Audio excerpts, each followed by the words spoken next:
তো আমার মনে হয়েছে যে মুসলমানদের ঈমান বিল গায়েব মজবুত নয়। মুসলমানেরা শুধু মুখে বলে আমানতু বিল্লাহি ওয়া মালাইকাতিহি ওয়া কুতুবিহি ওয়া রুসুলিহি, বলে মুখে বলে আল্লাহর উপর ঈমান এনেছি, মুখে বলে ফেরেশতার উপর ঈমান এনেছি, মুখে বলে পরকালের উপর ঈমান এনেছি। বাস্তবে অন্তর দিয়ে কেউ ইয়াকিনের লেভেলে বিশ্বাস রাখে না যে ফেরেশতা আছে। বাস্তবে অন্তর দিয়ে কেউ ইয়াকিনের লেভেলে বিশ্বাস রাখে না যে আল্লাহ তাকে পুনরায় জীবিত করবেন মৃত্যুবরণের পর। জান্নাত, জাহান্নাম, কবর, কবরের আযাব, পরকাল, কিয়ামত সত্য, এই বিশ্বাসটা ইয়াকিনের লেভেলের নয়। ইয়াকিনের লেভেলের মানে কি? ইয়াকিনের পর্যায়ের মানে কি? আজকে আপনারা এখানে আসার আগ পর্যন্ত শুনতেছিলেন এই প্রোগ্রামে আব্দুল্লাহ বিন আব্দুর রাজ্জাক আসবে। তো আপনাদের ঈমান ছিল যে আব্দুল্লাহ বিন আব্দুর রাজ্জাক আসবে।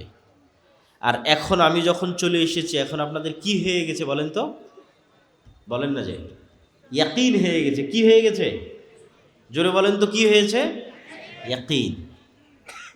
ঘটনা যখন ঘটে যায় চোখের সামনে তখন ইয়াকিন। ঘটনা ঘটবে বিশ্বাস করছেন, যেহেতু যারা আয়োজন করেছে তাদের বিশ্বাস করেন আসবে। আরে কতবার কথা দিয়ে এসেছে, আসেনি, দ্বিধাদ্বন্দ্ব। আর যখন চলে এসেছে ইয়াকিন। তো আল্লাহ বলছেন ওয়াবিল আখিরাতি হুম ইউকিনুন, পরকালের উপর ইয়াকিন লাগবে। পরকালের উপর ইয়াকিন লাগবে মানে আপনি যেন স্বচক্ষে জাহান্নাম দেখছেন অথচ দেখেননি। পরকালের উপর ইয়াকিন লাগবে মানে আপনি যেন স্বচক্ষে এখন মারা গেছেন, মারা যাওয়ার পর আবার আল্লাহ আপনাকে জীবিত করেছে, তারপরে কিয়ামতের মাঠের বিচার সম্পূর্ণ হয়ে গেছে, অতীতকাল ঘটে গেছে, ইয়াকিন। তো মুসলমানদের ঈমান বিল গায়েবের উপর বিশ্বাস, পরকালের উপর ইয়াকিন, ফেরেশতার উপর ইয়াকিন, আল্লাহর শক্তি এবং ক্ষমতার উপর ইয়াকিন নাই, সেটা আমি বুঝলাম কিভাবে? দেখেন, দুনিয়াতে দুনিয়াবি কাজে সফল হওয়ার জন্য দুনিয়াবি কিছু মূলনীতি আছে। আপনি যখন পরিপূর্ণরূপে দুনিয়াবি মূলনীতির উপর নির্ভরশীল, তখন আপনি মুমিন নন। পরিপূর্ণরূপে দুনিয়াবি ওয়াসাইলের উপর, দুনিয়াবি মাধ্যমের উপর নির্ভরশীল, আপনার কোনো বিশ্বাসই নাই আল্লাহর শক্তি এবং ক্ষমতা সম্পর্কে, আপনার কোনো বিশ্বাসই নাই আল্লাহর তৈরি ফেরেশতা এবং তাদের শক্তি এবং ক্ষমতা সম্পর্কে, আপনি বিশ্বাসই করেন না পৃথিবীতে ফেরেশতা আছে, তখন আপনি পরিপূর্ণরূপে দুনিয়ার উপর নির্ভরশীল। বাস্তব উদাহরণ দিয়ে যদি বলি, যে এখন যদি আপনি চোখ বন্ধ করেন, কোনো একটা মানুষ যদি চোখ বন্ধ করে যে আমি বাংলাদেশের ক্ষমতায় যেতে চাই, তাহলে বাংলাদেশের ক্ষমতায় যাওয়ার একমাত্র দুনিয়াবি মাধ্যম হচ্ছে ভোট। একমাত্র দুনিয়াবি মাধ্যম হচ্ছে ভোট। তো আমি যদি ঈমান বিল গায়েব আমার না থাকে, দুর্বল আল্লাহর শক্তি এবং ক্ষমতা সম্পর্কে, পৃথিবীতে ফেরেশতাদের অস্তিত্ব সম্পর্কে, দুনিয়ার মূল্যহীনতা সম্পর্কে, পরকালের বাস্তবতা সম্পর্কে আমার যদি ইয়াকিন না থাকে, তাহলে মানুষের এই ভোট নেওয়ার জন্য যদি আমাকে মন্দিরও পাহারা দেওয়া লাগে তাও দিব, মূর্তিতে যদি সিজদা করা লাগে তাও করব। কেন? আমার পরিপূর্ণ ভরসা আমি করে ফেলেছি দুনিয়াবি মাধ্যমের উপর। আমার ঈমান বিল গায়েব নাই, দুর্বল হয়ে গেছে। আমরা চাই যে যেহেতু আজকে এখানে বিদেশি মেহমান উপস্থিত হবে, সেহেতু কোনো মানুষ আপনারা দাঁড়িয়ে থাকবেন না। আমি বক্তব্য শেষ করতে করতে সকল মানুষকে বসাতে চাই, মানে আমিও স্বেচ্ছাসেবক। বক্তব্য দিব এই জন্য নয়, আপনাদের বসাবো এই জন্য বক্তব্য দিচ্ছি। তাহলে আমি বক্তব্য দিয়ে শেষ করতে করতে 9:40-50 যখন মেহমান আসবে, তার আগে এই মাঠে কাউকে দাঁড়িয়ে থাকা যাবে না।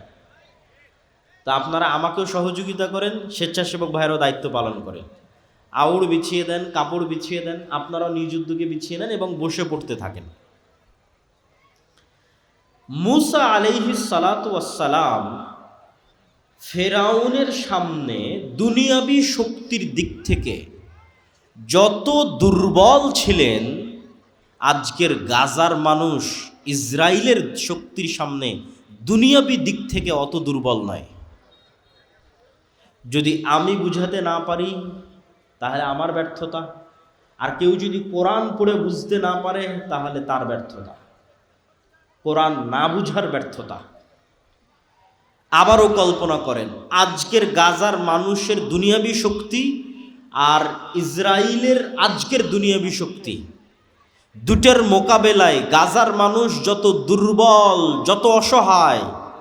আজ থেকে 3000-4000 বছর আগে মুসা আলাইহিস সালাম এবং বানু ইসরাইল ফিরাউনের দুনিয়াবি শক্তির সামনে দুনিয়াবি দিক থেকে তার চেয়ে বেশি অসহায় ছিলেন। আর আজ এটা শুধু গাজার মানুষের কথা বললাম, আর পুরো মুসলিম বিশ্বের কথা যদি বলি তাহলে আর মুসা আলাইহিস সালামের উদাহরণ দিব না। পুরো মুসলিম বিশ্বের কথা বললে কাদের উদাহরণ দিব?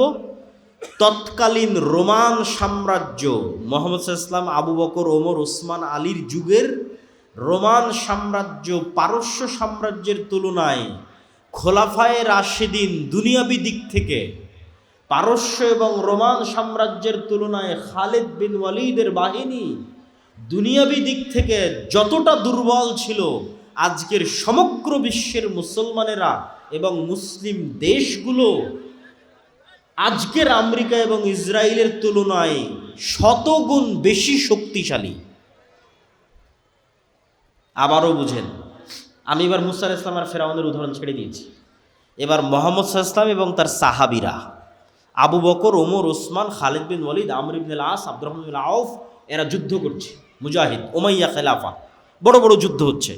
তো ওদের দুনিয়াবি শক্তি আর রোমান এবং পারস্যদের দুনিয়াবি শক্তির যে তুলনা, ওই তুলনায় ওই যুগের মুসলমানদের দুনিয়াবি শক্তি ওই যুগের পারস্য এবং রোমানদের চাইতে যতটুকু ছিল, আজকের মুসলমানদের দুনিয়াবি শক্তি ওই যুগের মুসলমানদের তুলনায় শতগুণ বেশি। আপনারা কি আমার কথা বুঝছেন না বুঝতেছেন না? তাহলে মুসলমানেরা মাজলুম কেন? আর তখন কম শক্তি নিয়ে বিজয়ী কেন? পার্থক্য কোথায়? যে আবু বকর, ওমর, ওসমান, খালিদ বিন ওয়ালিদ তাদের যুগে কম শক্তি নিয়ে, আজকের তুলনায় কম শক্তি নিয়ে বিজয়ী, আর আজকে আমরা বেশি শক্তি থাকার পরেও মাজলুম, পরাজিত। কেননা আজকের মুসলমানদের ঈমান বিল গায়েব নাই, অদৃশ্যের শক্তির উপর মজবুত বিশ্বাস নাই। আর যদি বলি খালিদ বিন ওয়ালিদ, আমর ইবনে আস, যারা জেরুজালেম বিজয় করেছিল, তাদের অদৃশ্য শক্তির প্রতি কেমন বিশ্বাস ছিল, তাহলে দুই একটা উদাহরণ দেখেন। আয়েশা রাদিয়াল্লাহু তাআলা আনহা বলছেন, রাসূলুল্লাহ সাল্লাল্লাহু আলাইহি ওয়াসাল্লাম খন্দকের যুদ্ধ শেষ করে এসে তরবারি রেখে গোসল করেছেন। জিব্রাইল আলাইহিস সালাতু ওয়াস সালাম এসে মুহাম্মদ সাল্লাল্লাহু আলাইহি ওয়াসাল্লামকে বলছে, ওয়াজাতাস সিলাহ, আপনি আপনার অস্ত্র রেখে দিয়েছেন, আমরা তো অস্ত্র রাখিনি। তোমরা অস্ত্র রাখনি মানে? খন্দকের যুদ্ধে মক্কা সহ সমগ্র আরবের অসংখ্য গোত্র একত্রিত হয়ে 10,000 বাহিনী মিলে পুরো মদিনা ঘিরে ফেলেছিল। মদিনার পতন ঘটাতে হবে। তখন মদিনার মধ্যে 3টে ইহুদি গোত্র ছিল, বানু কুরাইজা, বানু কায়নুকা, বানু নজির।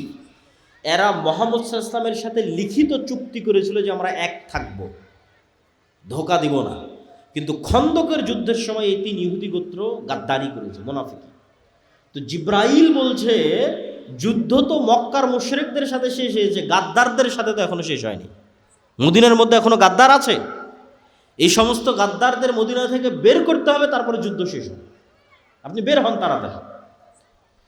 তো মুহাম্মদ সাল্লাল্লাহু আলাইহি ওয়াসাল্লাম সাহাবীদেরকেও বের হওয়ার আদেশ দিলেন। এবার আনাস রাদিয়াল্লাহু তাআলা আনহু বলছেন, আমরা মুহাম্মদ সাল্লাল্লাহু আলাইহি ওয়াসাল্লামের সাথে মনে করেন সোনাইমুড়ি বাজার, এই সোনাইমুড়ি এলাকা, এখানে আমরা অভিযান পরিচালনা করার জন্য আসতেছি। তো এখানে অভিযান পরিচালনা করতে এসে আগেই আমার গাড়ির আগেই আর 10টা মোটর সাইকেল যাচ্ছে, তো মোটর সাইকেল যাওয়ার ধুলা উঠতেছে। তো আনাস রাদিয়াল্লাহু তাআলা আনহু বলতেছেন, আমরা বানু কুরাইজা, বানু কায়নুকা, বানু নজির গোত্রের দিকে অভিযান পরিচালনা করার জন্য আল্লাহর নবীর সাথে যাচ্ছি। তো আমাদের আগে আগে জিবরাইলের বাহিনীর, ঘোড়সওয়ার বাহিনীর ঘোড়ার পদধূলিতে ধুলা উঠতেছে। আল্লাহু আকবার। তো ওরা স্বচক্ষে ফেরেশতাদের উপস্থিতি দেখেছে যে জিবরাইল আলাইহিস সালাতু ওয়াস সালাম তার সেনাবাহিনী নিয়ে মুহাম্মদ সাল্লাল্লাহু আলাইহি ওয়াসাল্লামের আগে আগে ইহুদিদের অলিগলিতে ঢুকতেছেন। তো জিবরাইলের বাহিনীর ঘোড়ার পায়ের আঘাতে উড়ন্ত ধুলা তারা দেখতেছেন। তো এবার খালিদ বিন ওয়ালিদ যখন পারস্য আর রোমান সাম্রাজ্যের সাথে যুদ্ধ করতে যাবে, তখন খালিদ বিন ওয়ালিদ দুনিয়াবী শক্তির উপর ভরসা করে যুদ্ধ করবে না আল্লাহর শক্তির উপর ভরসা করে যুদ্ধ করবে? ও তো আল্লাহর শক্তি স্বচক্ষে দেখেছে। তো ঈমান বিল গায়েব নাই, ঈমান বিল গায়েব মুসলমানদের দুর্বল হয়ে গেছে আজকের যুগে। যদিও এর উল্টাটা হওয়া উচিত ছিল আমার ধারণা অনুযায়ী। আমার এই কথার সাথে কেউ দুমত করতে পারে। আমার কেন জানি মনে হয় যে আজকের সায়েন্স অ্যান্ড টেকনোলজির মাধ্যমে আল্লাহ গায়েবের পর্দা উন্মোচন করে দিচ্ছে। গায়েবের যে পর্দা ছিল, এই পর্দা ধীরে ধীরে উন্মোচন হতে হতে হতে হতে হতে হতে হতে একদম শেষ গায়েবের পর্দা, জীবিতকে মৃত করা, ওটাও আল্লাহ উন্মোচন করে দিবেন দাজ্জালের হাত দিয়ে। ধরেন এটা তো গায়েব, যে জীবিত ব্যক্তি, মৃত ব্যক্তি জীবিত হবে, আমরা কেউ কোনোদিন চোখে দেখিনি। কেউ দেখেছেন মৃত ব্যক্তিকে জীবিত হতে? দেখেছেন? এটা গায়েব। তো আজ থেকে 100 বছর আগের মানুষকে যদি বলতেন যে আমি এখানে কথা বলবো, সাথে সাথে ইংল্যান্ডে বসে শোনা যাবে, তখন গায়েব ছিল না? ছিল না গায়েব? যে আমি বাংলাদেশে বসে কথা বলবো আর এগুলোর মাধ্যমে ইংল্যান্ডে বসে সাথে সাথে শুনবে, গায়েব। তো আজ থেকে 1400 বছর আগে রাসূল সাল্লাল্লাহু আলাইহি ওয়াসাল্লাম বলছেন যে আপনি কথা বলছেন, আল্লাহ সাথে সাথে শুনতেছে। তো মানুষ যদি মানুষের টেকনোলজি ব্যবহার করে আমার কথা সাথে সাথে শুনতে পারে আমেরিকা এবং ইংল্যান্ডে বসে, তো আমার এখনকার কথা মানুষ শুনতেছে, আল্লাহ শুনতেছে না? আমার এখনকার কথা আমেরিকা ইংল্যান্ডে বসা মানুষ সাথে সাথে শুনতেছে, আল্লাহ শুনতেছেন না? তা আমি তো মনে করি সায়েন্স অ্যান্ড টেকনোলজি গায়েবের পর্দা সরিয়ে দিচ্ছে।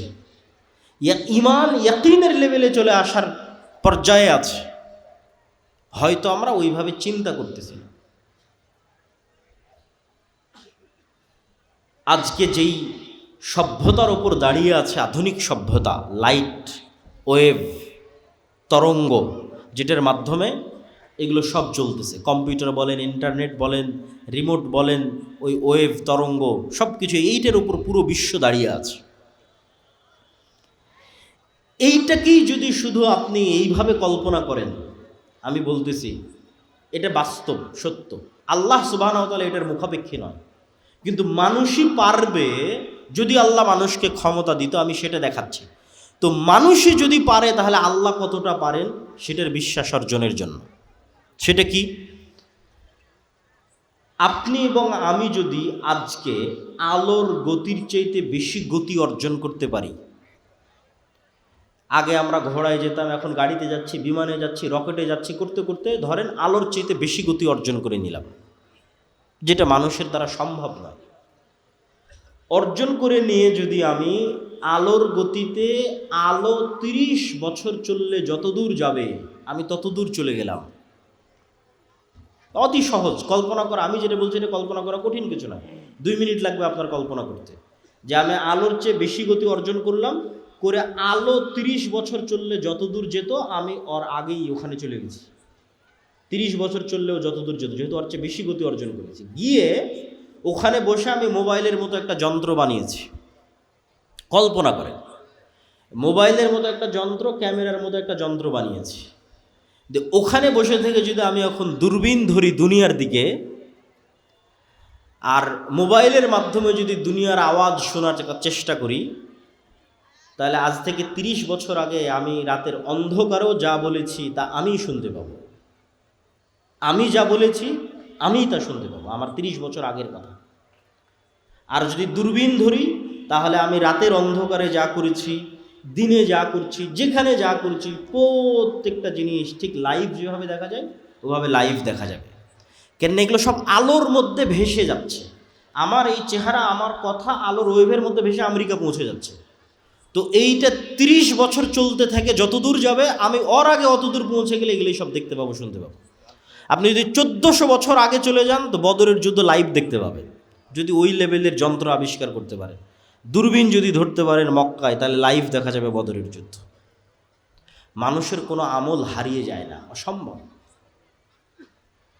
আল্লাহ সুবহানাহু ওয়া তাআলা কিভাবে মানুষের বিচার করবে আল্লাহ ভালো জানে, কিন্তু মানুষের আবিষ্কার করা জিনিস দিয়ে আমি বলতেছি যে মানুষের কোনো কথা হারিয়ে যায় না, মানুষের কোনো কাজ হারিয়ে যায় না। মানুষই মানুষের বিচার করে ফেলতে পারবে। কাফা বিনাফসিকাল ইয়াউমা হাসিবা।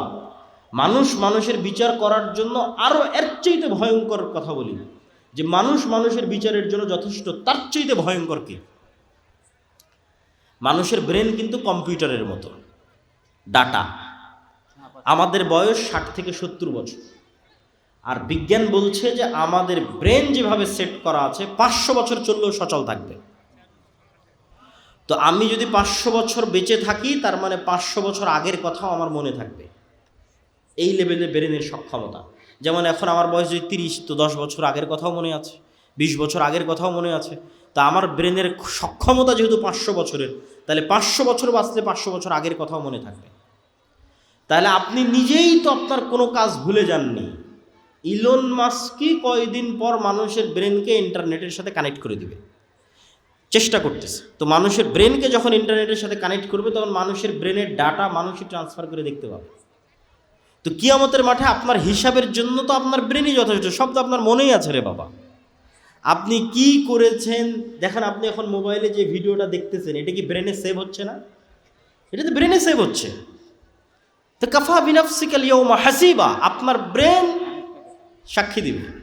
ব্রেনকে যদি একটা কম্পিউটারের মধ্যে বসায় দেওয়া যায়, যদি ইলন মাস্ক পারে, মানুষের কথা বলতেছি আমি, তো আপনিই তো ওখান থেকে ডাটা ট্রান্সফার হবে। আপনি কি কি দেখেছেন সব ব্রেনে সেভ হয়ে আছে, কি কি বলেছেন সব ব্রেনে সেভ হয়ে আছে, কি কি করেছেন সব ব্রেনে সেভ হয়ে আছে। সব তো আপনিই জানেন, আপনি সত্য বলছেন না মিথ্যা বলছেন সব আপনি জানেন, সব আপনার ব্রেনে সেভ হয়েছে। খালি ডাটা ট্রান্সফার করতে হবে। ডাটা ট্রান্সফার করে আপনাকে দেখাতে হবে, এই দেখো তোমার ব্রেনে এগুলো সব সেভ হয়ে আছে, তোমার কাজ, তোমার দেখা ছবি, তোমার এগুলো করা, তোমার এগুলো বলা কথা, সব তোমার ব্রেনে সেভ হয়ে আছে। কাফা বিনাফসিকাল ইয়াউমা হাসিবা।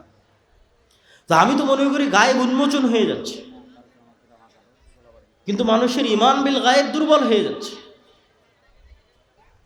তো আজকে সংক্ষিপ্তভাবে আমরা একটা ঈমান বিল গায়েবের আলোচনা করব, সেটি হচ্ছে আল ঈমান বিল মালাইকা, ফেরেশতাদের উপর বিশ্বাস। আপনাদের মা আছে এই অস্তিত্বের উপর বিশ্বাস আপনার ইয়াকিনের লেভেলে না?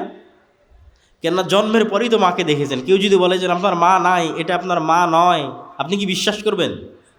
তাহলে জন্মের পরে মাকে দেখেছেন, তো মায়ের অস্তিত্বের প্রতি আপনার যেই লেভেলের বিশ্বাস, বিশ্বাস করেন আপনার সাথে ফেরেশতা আছে, এইটার সত্যতা আপনার মায়ের অস্তিত্বের চেয়ে বেশি সত্য। কেন বললাম যে আপনার মায়ের অস্তিত্বের চেয়ে বেশি সত্য? আদম আলাইহিস সালাতু ওয়াস সালাম যখন পৃথিবীতে এসেছেন, তখন আদম আলাইহিস সালাতু ওয়াস সালাম সৃষ্টির পর তার মাকে আগে দেখেছে না তার বাপকে আগে দেখেছে? মাও নাই বাপও নাই। কথা আমার বুঝতে পারছেন না? তা আদম আলাইহিস সালাম পৃথিবীতে আসার পর তার ছেলেকে আগে দেখেছে না তার স্ত্রীকে আগে দেখেছে? ছেলেও নাই, স্ত্রীও নাই।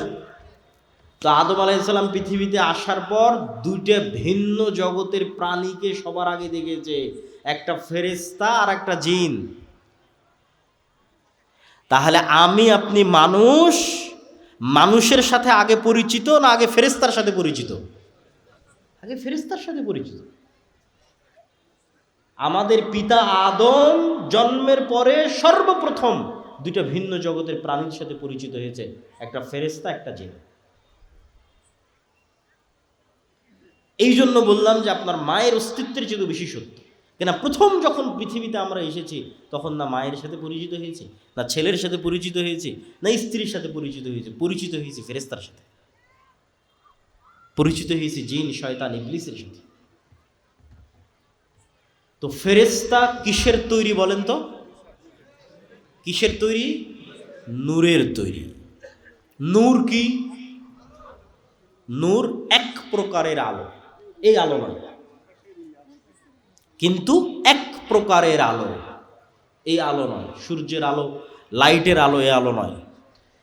ডান দিকের ভাইদেরকে কিন্তু আমরা এখনো বসাতে পারিনি। তো স্বেচ্ছাসেবক ভাইয়েরা বা দায়িত্বশীল ভাইয়েরা কোথায়? আমার বক্তব্য শেষ হতে হতে সবাইকে বসতে হবে মেহমান আসার আগে আগে। তো আপনাদের বসার ব্যবস্থা কিভাবে করা যায়? আউড় হোক অথবা কাপড় হোক, আপনারা এই যে এই দিকটা এখনো হয়নি, এদিকটা অনেকক্ষণ থেকে ওনারা দাঁড়িয়ে আছে, বসার ব্যবস্থা পাচ্ছেন না ওনারা।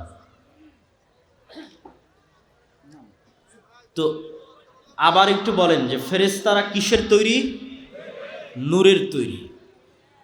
এখন নূর যে পৃথিবীতে আছে এটারই যদি বিশ্বাস না থাকে তাহলে ফেরেশতার উপর বিশ্বাস থাকবে কি করে? রাসূলুল্লাহ সাল্লাল্লাহু আলাইহি ওয়াসাল্লাম বলছেন, আল্লাহুম্মা জাআল ফি কলবি নূরা, হে আল্লাহ আমার অন্তরে নূর তৈরি করে দেন। ওয়াফি সামঈ নূরা, আমার কানে নূর তৈরি করে দেন। ওয়াফি বাসরি নূরা, আমার চোখে নূর তৈরি করে দেন। এখন আপনাকে আমি কি দিয়ে বুঝাবো নূর কি? কিন্তু উদাহরণ দিয়ে যতটুকু বুঝানো যায়, যতটুকু ঈমান বিল গায়েবকে ইয়াকিনের পর্যায়ে নেওয়া যায়, সেটাই আজকের বক্তব্যের চেষ্টা। তো আপনি যখন যুবক ছিলেন তখন আপনার চোখের পাওয়ার কম ছিল কি বেশি ছিল বুঝেননি। এখন যখন আস্তে আস্তে আবঝা দেখা শুরু করেছেন তখন বুঝতেছেন না আমার চোখের পাওয়ার তো কমতেছে, চশমা লাগাতে হবে। তাহলে চোখে পাওয়ার বলে কিছু আছে যেটা কমে এবং বাড়ে। তো আপনার চোখের পাওয়ারের অস্তিত্বটা যেমন, আপনার চোখে নূর তৈরি হওয়া তেমন। আপনি কানে শোনেন, আস্তে আস্তে কানে শোনা কমে যাচ্ছে, মেশিন লাগাতে হচ্ছে কানে শোনার জন্য। তো কানের শ্রবণের পাওয়ার যেমন, এই লেভেলের সত্য হচ্ছে কানে নূর তৈরি হওয়া। এটা সত্য, এটা অস্তিত্বশীল, এটা বাস্তব। ঠিক কালবে, হৃদয়ে নূর তৈরি হওয়া। যে হৃদয়ে নূর নাই ওটা মৃত হৃদয়, মারা গেছে, আলো নাই, মৃত্যুবরণ করেছে। আর যে হৃদয়ে নূর আছে ওটা জীবিত হৃদয়। তো নূরের অস্তিত্ব আরো বাস্তব করার জন্য রাসূলুল্লাহ সাল্লাল্লাহু আলাইহি ওয়াসাল্লাম বলছেন যে সমগ্র পৃথিবী থেকে আর আল্লাহ থেকে, আল্লাহ এবং পৃথিবী এই দুটার মধ্যে পর্দা হচ্ছে আল্লাহর চেহারার পর্দা হচ্ছে নূর। আল্লাহ যদি এই নূর সরিয়ে নিতেন তাহলে আল্লাহর চেহারার তাজাল্লিতে আসমান এবং জমিন জ্বলে পুড়ে ছারখার হয়ে যেত। তাহলে নূর অস্তিত্বশীল, যেটা আল্লাহ এবং সৃষ্টি জীবের মধ্যে আড় করে রেখেছে। এবং সমগ্র আসমান এবং জমিনের যত আলো আছে এই সমস্ত আলো একটাও নিজে থেকে অস্তিত্বশীল নয়। এদের সবগুলোর আলো আল্লাহ সুবহানাহু তাআলার নূরের প্রভাবে তারা এই আলোগুলো পেয়েছে। আল্লাহ সুবহানাহু তাআলার যদি নূর না থাকতো এগুলো সব নাই, কিচ্ছু নাই। এবং আল্লাহ সুবহানাহু তাআলার নূরের মাধ্যমে পৃথিবীর সকল কিছু একটা আরেকটার সাথে কানেক্টেড। আল্লাহ সুবহানাহু তাআলা তার ক্ষেত্রে বলছেন নূরুস সামাওয়াতি ওয়াল আরজ, আল্লাহু নূরুস সামাওয়াতি ওয়াল আরজ। আল্লাহ হচ্ছেন আসমান এবং জমিনের নূর। আল্লাহ সুবহানাহু তাআলা তার কোরআনকে নূর বলেছেন, তার দ্বীন ইসলামকে নূর বলেছেন। কোরআন থেকে নূর অর্জন করা যায়, কোরআন পড়ার মাধ্যমে হৃদয়ে নূর তৈরি করা যায়। নূর পৃথিবীতে একটা অস্তিত্বশীল জিনিস। আপনি বলবেন তাহলে চোখে দেখি না কেন? ফেরেশতা নূরের তৈরি, ফেরেশতা আছে। ফেরেশতা চোখে দেখি না কেন? নূর চোখে দেখি না কেন? এবার আর দুটো উদাহরণ দিব যে চোখে না দেখলেও জিনিস পৃথিবীতে থাকতে পারে তার প্রমাণ। আমরা আমাদের বাসা বাড়ির আশেপাশে যত প্রাণী দেখি, যত সৃষ্টিজীব দেখি, এগুলো সব নিদর্শন। এগুলো এক একটা নিয়ে গবেষণা করলে আপনি নিদর্শন পেয়ে যাবেন। যেমন আমি চিন্তা করতেছিলাম একদিন যে কবরের জীবন কেমন হতে পারে। রুহের জীবন একরকম ছিল, রুহের জীবন থেকে ট্রান্সফার হয়ে পৃথিবীতে আসলাম, পৃথিবী থেকে ট্রান্সফার হয়ে কবরে যাব, কবরের জীবনটা কেমন হবে। কবর থেকে ট্রান্সফার হয়ে আবার পরকালে যাব, সেটা আর এক রকম। তো খুঁজতে খুঁজতে খুঁজতে খুঁজতে খুঁজতে খুঁজতে আল্লাহ সুবহানাহু ওয়া তাআলার একটা প্রাণী পেলাম, প্রজাপতি। প্রজাপতি প্রথমে শুঁয়োপোকা থাকে, আপনারাও পড়ে দেখতে পারেন, বাস্তবে গ্রামগঞ্জে থাকেন, বাস্তবে পরীক্ষা করে দেখতে পারেন। প্রথমে প্রজাপতি শুঁয়োপোকা থাকে এবং পোকা হিসেবে 1 মাস সে জীবনযাপন করে, বিভিন্ন গাছের পাতা খায়। 1 মাস জীবনযাপন, 1.5 মাস 2 মাস জীবনযাপন করার পর পোকাটা নিজেই মারা যায়। তার চারিপাশে খোলস তৈরি করে মারা যায়। চারিপাশে খোলস তৈরি করে মারা যাওয়ার পর ওই খোলসের মধ্যে বিবর্তন হতে থাকে, হতে হতে হতে হতে হতে হতে হতে আবার 1 মাস পর ওই পুরো খোলসটা পড়ে গিয়ে একটা জ্যান্ত তরতাজা প্রজাপতি হয়ে আকাশে উড়াল দেয়। তো মধ্যের 1 মাস এভাবে মৃত অবস্থায় থাকলো, তার আগের 1 মাস পোকা অবস্থায় থাকলো, আর শেষে প্রজাপতি হয়ে আকাশে উড়াল দিল। তো প্রজাপতির ক্ষেত্রে যদি এটা সত্য হয়, তো মানুষের ক্ষেত্রে হতে পারে না? অস্বাভাবিক কিছু না। তো আল্লাহর প্রত্যেকটা সৃষ্টিজীবের মধ্যে নিদর্শন আছে। তো আমি আপনার চেহারা যেভাবে দেখতেছি আর আপনি আমাকে যেভাবে দেখতেছেন, পৃথিবীর অন্য প্রাণীরা আমাদের এভাবে দেখে না। আপনি আমাকে যেভাবে সাদা কালো হিসেবে দেখতেছেন আর আমি আপনাকে যেভাবে সাদা কালো হিসেবে দেখতেছি, পৃথিবীর অন্য প্রাণীরা আমাদেরকে এভাবে দেখে না। তার একটা উদাহরণ দেখেন, জি এই দিকে মনোযোগ দেন। তার একটা উদাহরণ হচ্ছে কুকুর। কুকুরের ঘ্রাণ শক্তি মানুষের ঘ্রাণ শক্তির চাইতে 10,000 গুণ বেশি।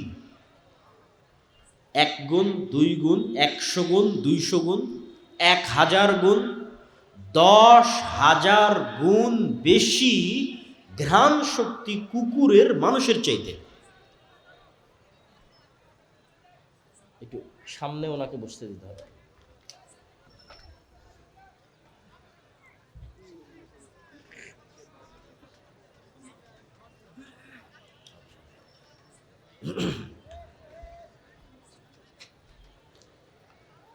আমরা সবাই একটু, যেহেতু মেহমান চলে এসেছে, আমরা সবাই একটু শান্তভাবে বসে পড়ি। পিছনে যারা আছেন দয়া করে তারাও বসে পড়েন, হাতের ডানে যারা আছেন তারাও বসে পড়েন। আমি আমার বক্তব্য দীর্ঘায়িত করব না, উনি বক্তব্য দিবেন, আবার সেটার অনুবাদ করব, তারপরে শায়েখ আব্দুর রাজ্জাক বিন ইউসুফ আসবেন, উনিও আপনাদের সামনে বক্তব্য দিবেন। তারপর ওই যে পিছনে আরও বসার ব্যবস্থা করে দিতে বলে, আমার মনে হয় বসার ব্যবস্থা পাচ্ছে না লোকজন। জি, সম্মানিত উপস্থিতি, ভাই সমস্যা নাই, ওরা বসে যাবে। ভাই ক্যামেরাম্যান যারা আছেন আপনারা বারবার না উঠে একবারই সেট আপ করে বসে পড়েন, আপনারা লোকজনকে ডিস্টার্ব দিন না। সম্মানিত উপস্থিতি, তো আপনার কুকুরকে আপনি মনে করছেন যে কুকুর আপনাকে দেখে ঘেউ ঘেউ করছে, তোমরা আপনার চেহারা দেখে চিনে? জি না, আমি আপনার চেহারা দেখে চিনি যে আপনি মোটা পাতলা, এতটুকু লম্বা, আপনার মুখে দাঁড়িয়ে আছে, আপনি সাদা, আপনি কালো, এটা আমি চিনি। কেন? ওই পর্যন্ত আল্লাহ আমাকে দেখার শক্তি দিয়েছে। কুকুর এটা দেখে চিনে না, কেন? ওইভাবে ও দেখেই না, ওইভাবে দেখার ক্ষমতাই আল্লাহ তাকে দেয়নি। সে আপনাকে চিনে ঘ্রাণ দিয়ে, ঘ্রাণ দিয়ে চিনে ফেলে। তো পৃথিবীতে এমনও লেভেলের ঘ্রাণ আছে 10,000 গুণ সূক্ষ্ম সূক্ষ্ম লেভেলের ঘ্রাণ আছে। যেমন এই মাইকটাতে যদি আমি 1000 বার টানি কোনো ঘ্রাণই আমার নাকে আসবে না। তাহলে আমি যদি বলি এই মাইকের কোনো ঘ্রাণ নাই, মিথ্যা কথা, যে মাইকের কোনো ঘ্রাণ নাই। আমার জামা যদি আমার নাকে 1000 বার টানে কোনো ঘ্রাণ না আসে, আমি যদি বলি জামার কোনো ঘ্রাণ নাই, মিথ্যা কথা। এই জামাটা কুকুরের নাকে দেন, এই জামার ঘ্রাণ আছে, ও নিতে পারবে, আমি নিতে পারতেছি। তো পৃথিবীতে 10,000 লেভেলের সূক্ষ্ম গুণের ঘ্রাণ আছে, বাস্তবে অস্তিত্বশীল, মানুষ বুঝতে পারে না যার ঘ্রাণ আছে কিনা। শুধু কি মানুষ বুঝতে পারে না, মানুষের তৈরি করা কোনো মেশিনও বুঝতে পারে না যার ঘ্রাণ আছে কিনা। মানে মানুষ কুকুরের লেভেলের ঘ্রাণ নিতে পারবে, এই লেভেলের কোনো মেশিন আবিষ্কার করতে পারেনি। তাহলে এখন মানুষ যদি বলে যে না এটার কোনো ঘ্রাণ নাই, কেননা মানুষ নিতে পারতেছে না, মানুষের যন্ত্র নিতে পারতেছে না, তো আল্লাহর সৃষ্টিজীব তো আজ নিতে পারতেছে। এরকম আওয়াজের ক্ষেত্রে কি রে, কবরের আওয়াজ তো শুনতে পাই না। কবরের আওয়াজ শুনতে পাচ্ছেন না মানে কবরের আওয়াজ হচ্ছে না, কবরের আযাবের আওয়াজ হচ্ছে না। যেই লেভেলের সূক্ষ্ম আওয়াজ, কবরের আযাবের আওয়াজ, ওটা শোনার সক্ষমতা পৃথিবীর কোনো মানুষের না থাকলেও, পৃথিবীর তৈরি করা কোনো যন্ত্রের না থাকলেও আল্লাহর সৃষ্টিজীবের আছে। আল্লাহর সৃষ্টিজীব শুনতে পায়, প্রভাব দেখতে পাবেন, শুনতে পাওয়ার। হাতির আওয়াজ শ্রবণের ক্ষমতা মানুষের চেয়ে কয়েক হাজার গুণ সূক্ষ্ম। ভূমিকম্প হওয়ার আগেই হাতি শুনতে পায় যে হ্যাঁ নিচে কম্পন শুরু হয়েছে, আওয়াজ শুনতে পায়। আপনি শুনতে পাবেন না সে আওয়াজ, তো শুনতে পাচ্ছেন না মানে নাই। আপনি যখন রিমোট অন করেন ওর মধ্যে থেকে আলো বের হয়ে এসিতে গিয়ে লাগে, তা আপনি তো চোখে দেখেন না যে কোত্থেকে আলো বের হলো, কোথায় গিয়ে লাগে। এসি তো ঠিকই বন্ধ হয়ে গেছে, এসি তো ঠিকই অন হয়ে যাচ্ছে।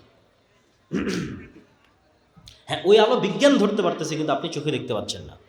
ওই একই কথা রাসূল সাল্লাল্লাহু আলাইহি ওয়াসাল্লাম বলতেছে যে জিন এবং শয়তানের আলো অন কাইন্ড অফ লাইট, এমন এক প্রকারের আলো যেটা তোমরা দেখো না, কিন্তু কুকুর ঠিকই দেখে। ও যখন আজান হয় দেখে, তখন চিৎকার করে, ও দেখতে পায়। আর ঠিক নূর, ফেরেশতা যে নূরের তৈরি, এটা পৃথিবীতে আছে, অস্তিত্বশীল, অন কাইন্ড অফ লাইট, এক প্রকারের আলো যেটা তোমরা দেখো না, কিন্তু আল্লাহর তৈরি মোরগ সৃষ্টিজীব ঠিকই দেখতে পায়। ফজরে যখন ফেরেশতারা উঠানামা করে তখন ঠিকই মোরগ চিৎকার করে। সম্মানিত উপস্থিতি, তো আমি প্রমাণ করছিলাম নূরের অস্তিত্ব পৃথিবীতে আছে। এবার দুই একটা হাদিস বলে আমার বক্তব্য শেষ করব। বদর এবং উহুদের যুদ্ধের দুই একটা ঘটনা। আব্দুর রহমান বিন আউফ রাদিয়াল্লাহু তাআলা আনহু বলছে, আল্লাহর নবী, আমার দুই পাশে সাদা পোশাকধারী দুই ব্যক্তি খুব ভয়ঙ্করভাবে যুদ্ধ করতেছিল, যাদেরকে আমি মদিনায় কোনোদিন দেখিনি। রাসূল সাল্লাল্লাহু আলাইহি ওয়াসাল্লাম বললেন, এরা দুইজন ছিল জিবরাইল আর মিকাইল। বলেন আল্লাহু আকবার। এক সাহাবী বলতেছে, রাসূল সাল্লাল্লাহু আলাইহি ওয়াসাল্লাম, আমি একজন মুশরিকের পিছনে ধাওয়া করলাম, তাকে আহত করার জন্য, আঘাত করার জন্য। আমার আঘাতের আগে সে উল্টে পড়ে আছে এবং তার ক্ষত স্থান থেকে রক্ত বের হচ্ছে। রাসূল সাল্লাল্লাহু আলাইহি ওয়াসাল্লাম বললেন, এটা তৃতীয় আসমান থেকে আসা ফেরেশতা ছিল। এগুলো ঘটনার অভাব নাই। উহুদের যুদ্ধে হানজালা রাদিয়াল্লাহু তাআলা আনহু মারা গেছে, সাহাবীরা বলছে তাকে গোসল দিতে হবে। আল্লাহর নবী বলছে তাকে ফেরেশতারা অলরেডি গোসল দিয়ে দিয়েছে। মুআজ রাদিয়াল্লাহু তাআলা আনহু, সাদ বিন মুআজ, তার জানাজা 70,000 ফেরেশতা অংশগ্রহণ করেছে, রাসূল সাল্লাল্লাহু আলাইহি ওয়াসাল্লাম বলছেন। জাবের রাদিয়াল্লাহু তাআলা আনহুকে রাসূল সাল্লাল্লাহু আলাইহি ওয়াসাল্লাম বলছেন, তোমার পিতার জানাজা ফেরেশতারা ছায়া দিয়ে আছে। এরকম একদিন মজলিসে, আমি শুধু সংক্ষেপে বলে যাচ্ছি, এরকম একদিন মজলিস রাসূল সাল্লাল্লাহু আলাইহি ওয়াসাল্লাম বসে আছে, একজন ব্যক্তি আসলো, কেউ তাকে চেনে না, অথচ মদিনা এখনও কত ছোট শহর, তখন মাত্র 700-1000 মানুষের শহর, সবাই সবাইকে চেনে। আর বিমানের সফর নয়, কত দূরের সফর। বলছে ইসলাম কি, ইমান কি, ইহসান কি, সব উত্তর দিয়ে যখন ফেরত চলে গেল, আল্লাহ নবী বলল, জানো কে এসেছিল? জিবরাইল এসেছিল। আজকে আমার ঘরে জিবরাইল আসেনি কেন? ঘরে ছবি আছে, ছবি সরাও, জিবরাইল আসবে। জিবরাইল আমাকে বারবার মেসওয়াক করতে বলছে কেন? মুখে গন্ধ আছে। বলছে তোমরা পেঁয়াজ রসুন খেয়ে মসজিদে আসিও না কেন? ফেরেশতাদের কষ্ট হয়। কতটা কানেক্টিং ফেরেশতাদের অস্তিত্ব সাহাবীদের জীবনের সাথে, রাসূল সাল্লাল্লাহু আলাইহি ওয়াসাল্লামের জীবনের সাথে কতটা কানেক্টেড। আর আপনি এবার বুকে হাত দিয়ে জিজ্ঞেস করেন, আপনি বিশ্বাসই করেন না ফেরেশতা আছে? এমনি মুখে বলেছেন আল্লাহর উপর ঈমান আছে, ফেরেশতার উপর ঈমান আছে। এবার খালিদ বিন ওয়ালিদের ঈমানের লেভেল দেখেন, ওমর বিন খাত্তাবের ঈমানের লেভেল দেখেন। ওরা তো স্বচক্ষে দেখছে যে যুদ্ধের মাঠে ফেরেশতা যুদ্ধ করতেছে, বদর, উহুদ, খন্দক, হুনাইন যুদ্ধ করতেছে ফেরেশতা। ফেরেশতার যুদ্ধের ধুলা উঠতেছে, ফেরেশতারা আসতে রাসূল সাল্লাল্লাহু আলাইহি ওয়াসাল্লামের সাথে কথা বলতেছে। কত ঘটনা নেবেন আপনি ফেরেশতা সাল্লাল্লাহু আলাইহি ওয়াসাল্লামের জীবনের, অসংখ্য, অগণিত। সম্মানিত উপস্থিতি, ফেরেশতা এবং শয়তানের অস্তিত্ব পরস্পর বিপরীত। আপনি ফেরেশতাদের সাথে বন্ধুত্ব করছেন না শয়তানের সাথে বন্ধুত্ব করছেন আপনার উপর। আর আপনি যদি বলেন যে আমার ঈমান এত দুর্বল, তারপরও যদি কোনো উপায় থাকে ফেরেশতাদের অস্তিত্ব বুঝার, তা একটা উপায় আপনাকে দিয়ে যাই, আজকেই পরীক্ষা করতে পারেন যে এই পৃথিবীতে আল্লাহর ফেরেশতা আছে, এখানেও ফেরেশতারা বসে আছে। আপনার মায়ের অস্তিত্বের চাইতে সত্য যে আপনার সাথে ফেরেশতা আছে, আপনার পিতা এবং আপনার সন্তানের অস্তিত্বের চাইতে সত্য যে আপনার সাথে ফেরেশতা আছে, এখানেও বসে আছে এবং তারা থাকে। একটা এক্সপেরিমেন্ট, একটা পরীক্ষা। ঠিক যদি বিমানের টিকিট থাকে, ট্রেনের টিকিট থাকে, তখন যেমন নিয়াত থাকে যে বিমানের টিকিট ধরতে হবে, ট্রেন ধরতে হবে, সকালবেলা পরীক্ষা থাকলে যেমন নিয়াত থাকে, ওই লেভেলের একদিন নিয়াত করবেন যে কাল সকালে ফজরে আমাকে উঠতে হবে সালাতের জন্য। আর দুনিয়ার কোনো মানুষকে বলার দরকার নাই যে আমাকে ঘুম থেকে উঠে দিও, ফোনেও অ্যালার্ম দেওয়ার দরকার নাই যে আমাকে ঘুম থেকে উঠে দিও। কেন বলবেন মানুষকে? কেন দিবেন ফোনে অ্যালার্ম? আল্লাহর ফেরেশতা তো পৃথিবীতে আছে। আমার কথা বুঝতে পারেননি মনে হয়? আপনি বিশ্বাস কেন করতে পারছেন না যে ফেরেশতা আছে? মানুষকে কেন বলা লাগবে? ফেরেশতারাই তো আছে আপনাকে জাগিয়ে দেওয়ার জন্য। রাসূল সাল্লাল্লাহু আলাইহি সাল্লাম বলতেছে, আপনি এইভাবে ঘুমালে আপনার মাথার পাশে একজন ফেরেশতা থাকবে ফজর পর্যন্ত, আপনার দায়িত্ব নিয়ে। তাতে মানুষকে কেন বলতে যাবেন? আপনি পরীক্ষা করেন। ফেরেশতা আপনাকে ফজরে ঘুম থেকে উঠিয়ে দেওয়ার জন্য যে কোনো রাস্তা অবলম্বন করতে পারে, সেটা যেভাবেই হোক। সেটা আপনার বাচ্চা কাদার মাধ্যমে হোক, সেটা ঝড়ের বাতাসের মাধ্যমে হোক, সেটা বিদ্যুৎ যাওয়ার মাধ্যমে হোক, সেটা মশা কামড়ের মাধ্যমে হোক, সেটা আপনার কানের মধ্যে ডাইরেক্ট আজানের আওয়াজ ঢুকিয়ে দেওয়ার মাধ্যমে হোক, আপনাকে জাগাবে।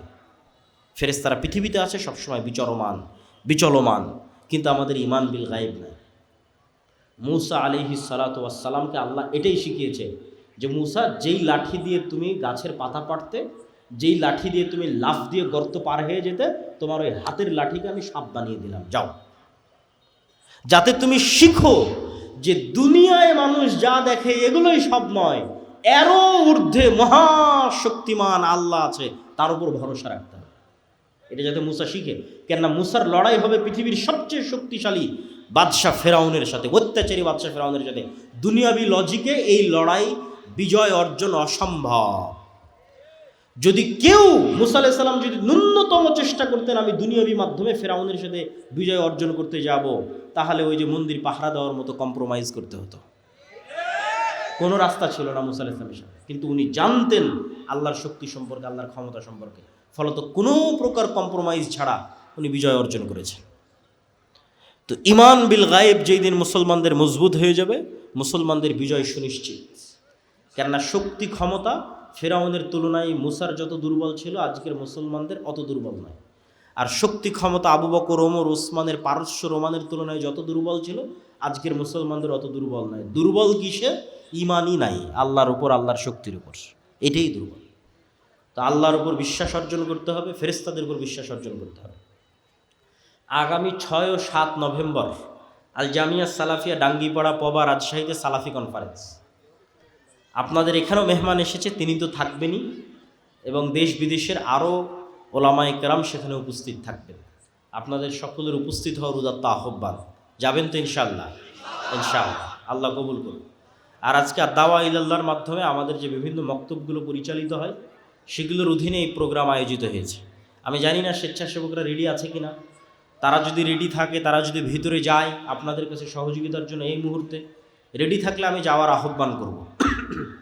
যদি যায় তাহলে আপনারা সর্বোচ্চ পর্যায়ের সহযোগিতা করার চেষ্টা করবেন।